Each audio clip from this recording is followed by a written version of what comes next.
Kantieri i punimeve në rrugën Ardian Kodra në lagjin Partizani po vjon. Të nisura disa muaj më parë, punimet po ecin me ritme të shpejta.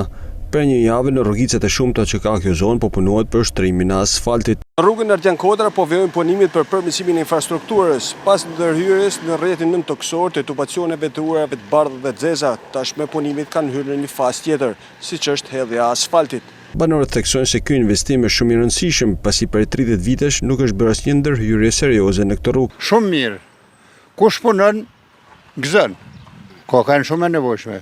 Kanë pasiti i asfalt dvarfër, nuk ka jetuaj, është bon gropa, a bon kesh atër, është ma kesh se njëtë asë kanë në tokë. Tash, kur të goditet ka me dollë shumë mirë. E kanë bo me parametre europiane, gjithkun kanalizimin e këtë gjonat të ne kanë bo me parametre europiane. Po banë tepër të mira, punimit. Nevojshme shumë edhe po banë të mira. Me monezh i vje po të mira. Ky investim me vlerë rreth 76 milion lekë me të vëshe përfshin rrjetin e kanalizimeve të ujërave të bardha dhe të zeza, asfaltimin e rrugës dhe ndriçimin e saj.